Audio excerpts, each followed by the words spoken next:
Assalamualaikum warahmatullahi wabarakatuh. Semoga kita semua selalu mendapat bimbingan Allah menuju jalan yang lurus. Cara menghormati dan mengagungkan masjid dengan sebaik-baiknya adalah dengan senantiasa berpegang teguh dengan adab-adab masjid. Di antara adab masjid yang perlu mendapat perhatian besar adalah menjauhi hal-hal yang dilarang di masjid.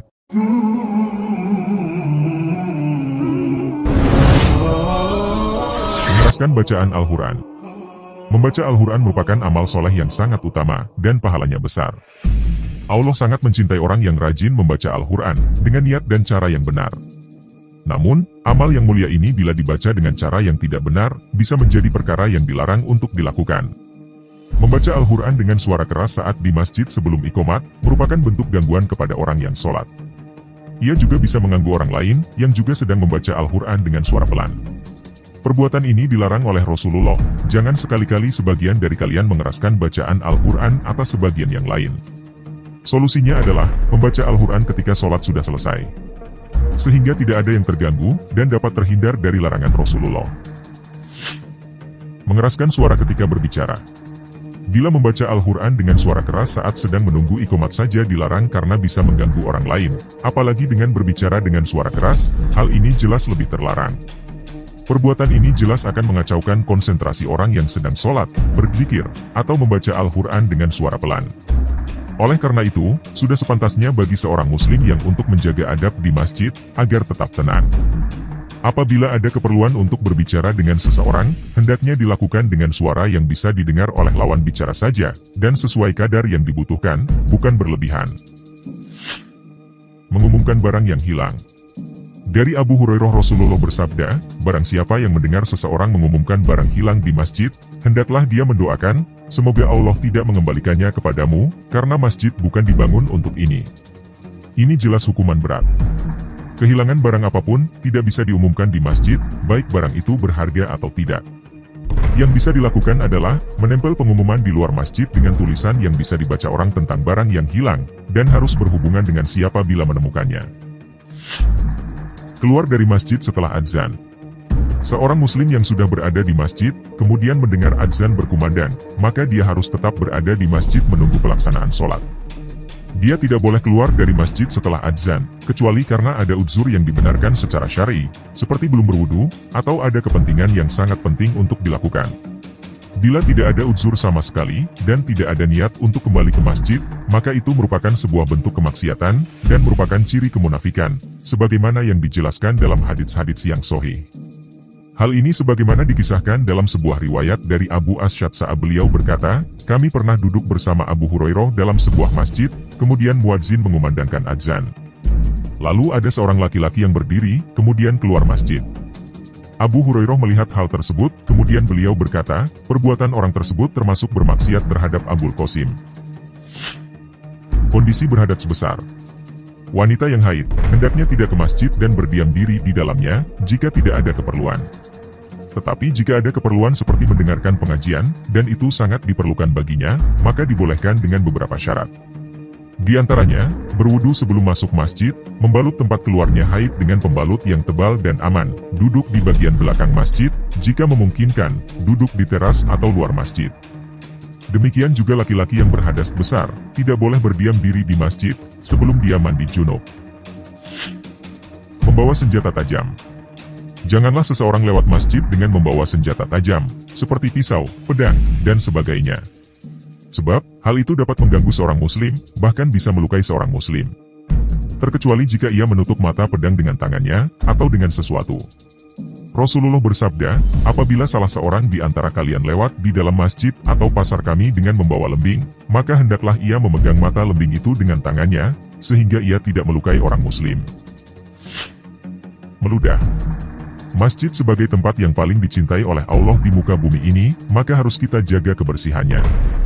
Oleh karena itu, dilarang meludah dan mengeluarkan dahak, lalu membuangnya di dalam masjid, kecuali meludah di sapu tangan atau pakaiannya. Adapun di lantai masjid atau temboknya, hal ini dilarang. Nabi bersabda, meludah di masjid adalah suatu dosa, dan kafarot untuk diampuninya adalah dengan menimbun ludah tersebut. Yang dimaksud menimbun ludah di sini adalah, apabila lantai masjid itu dari tanah, pasir, atau semisalnya. Adapun jika lantai masjid itu berupa semen atau kapur, maka ia haruslah meludah di kainnya, tangannya, atau yang lain. Jual beli. Jika jual beli dilakukan di masjid, maka niscaya fungsi masjid akan berubah menjadi pasar dan tempat jual beli. Sehingga jatuhlah kehormatan masjid dengan sebab itu. Rasulullah sampai memerintahkan kepada para sahabatnya, bila melihat seseorang berjualan di masjid, agar berkata kepada orang tersebut, semoga Allah tidak memberikan keberuntungan pada perniagaanmu. Sebagaimana kita ketahui, berniaga itu selalu berurusan dengan masalah dunia.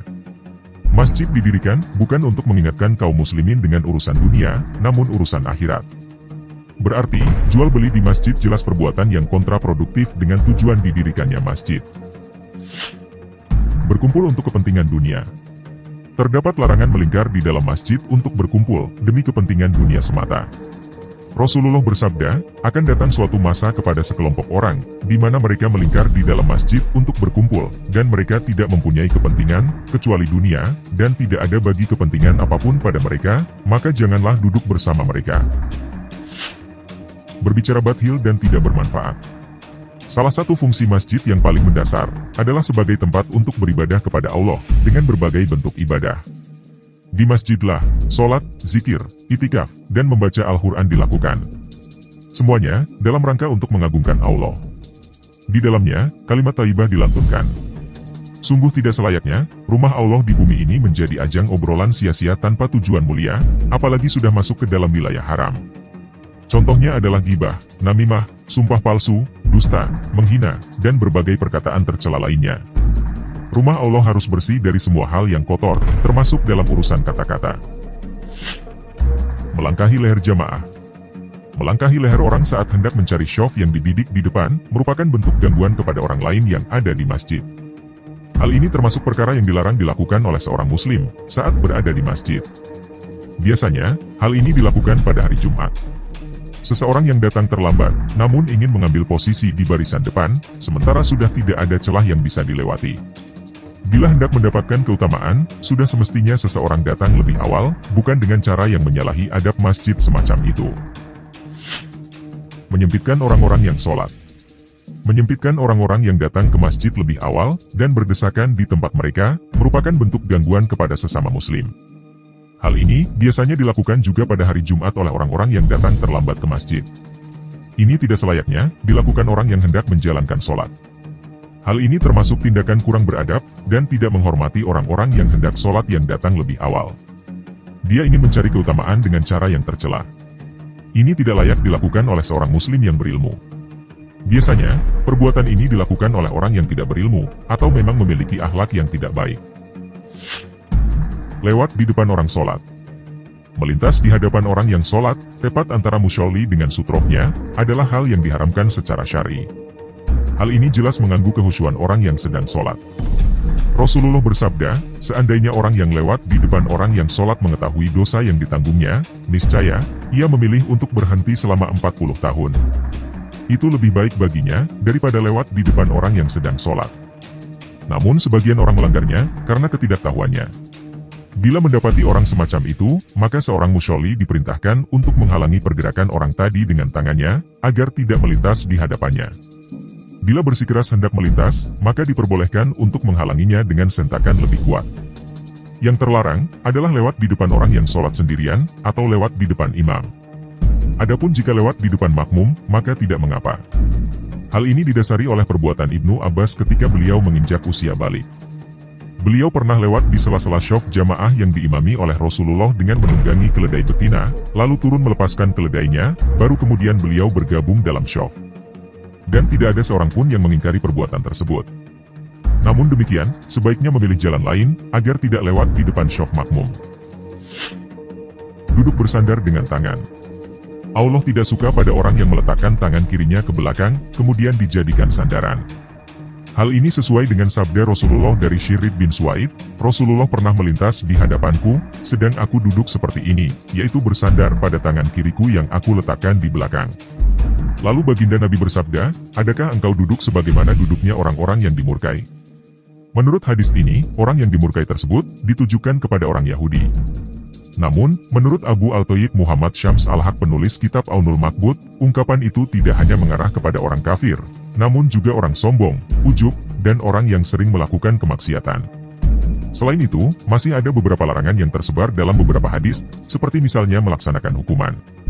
Sunan Abu Dawud meriwayatkan, dari Hakim bin Hizam bahwa ia berkata, Rasulullah melarang pelaksanaan hukuman kisyos dalam masjid, melantunkan syair, dan pelaksanaan hudud secara umum. Kemudian membanggakan kemewahan, juga dilarang di dalam masjid. Musnad Ahmad meriwayatkan, dari Anas bahwasanya Rasulullah bersabda, tidak akan datang hari kiamat, hingga manusia berbangga-bangga dengan masjid. Demikian uraian singkat tentang perkara yang dilarang di masjid, semoga bermanfaat. Wassalamualaikum warahmatullahi wabarakatuh.